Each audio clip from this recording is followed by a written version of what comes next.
Hi, and welcome to Gogo Diaries Story Time. Sit back, relax, and enjoy the story.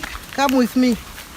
This is my brother's home, and it's a typical setup of a homestead in an African village. As we're approaching the home, away from the houses, you've got your kraal for the cattle. Now, this kraal is quite interesting if you come closer, because as you can see, while they use it as security for the cows at night, you also see the waste from the maize plants and the grass inside. So what they are doing is that they take things that food that the cows will eat at night, but at the same time they trample on it and they produce more manure. So 2-3 cows, but the amount of manure they are producing is amazing. Now the rainy season is here. If it did not have all that forage in it, there would be so much mud, and that damages the cow hoofs. But this drains well, and the cows remain comfortable. At the same time, with their cow dung and with all the maize stalks and the grass, we are getting more manure. Very clever, very smart, but that's a typical life in a village. You are thinking all the time, how can I make it better? How can I produce more? And they found a perfect way of doing that. And as we are walking, you can see the hens with the chicks, pecking away. Was the free-range chickens in the village. You give minimum food. You still give them food so that they grow up faster. But it's minimum. They do a lot of the feeding themselves as they forage around the homestead. And as they're approaching the homestead, there is a toilet.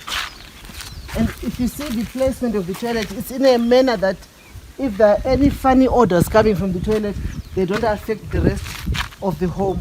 So your kraal and your toilet are away from people. They are away from people to even the flies will not go that way. They'll tend to go that way because that's where the wind is going. So it's deliberate the way they actually set up the homestead.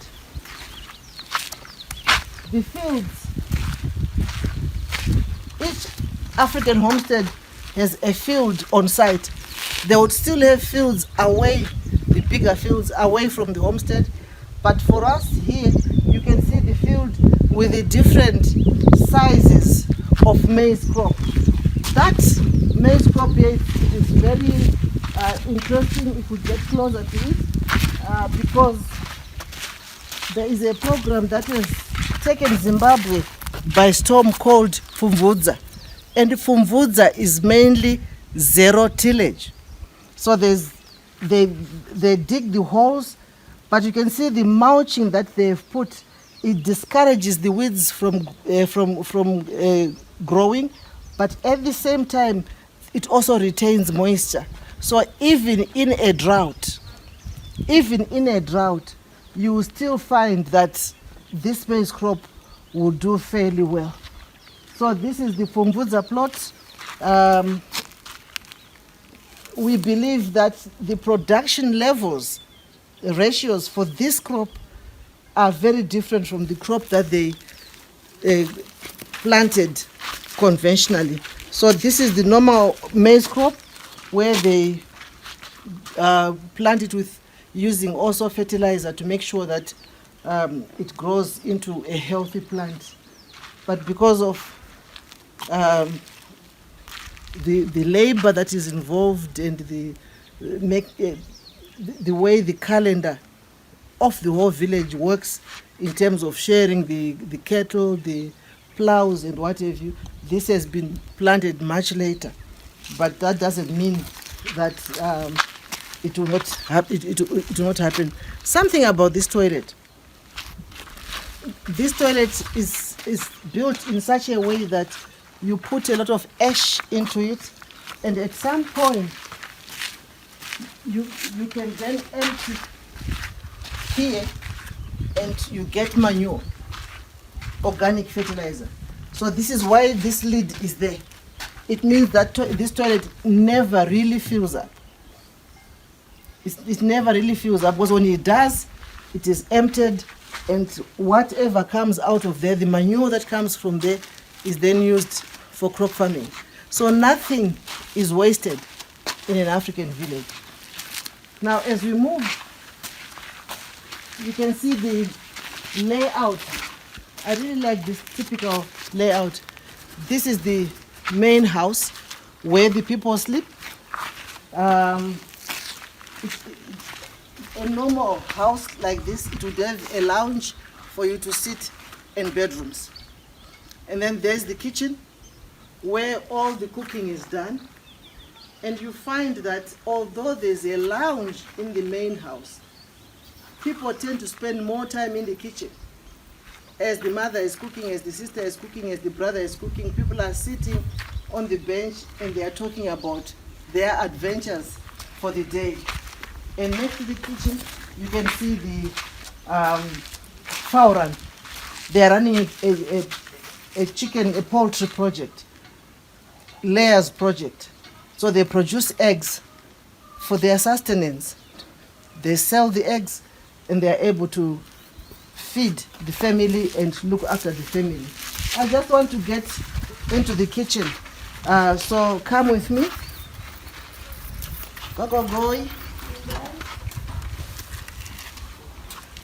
Magadiko. Filippo.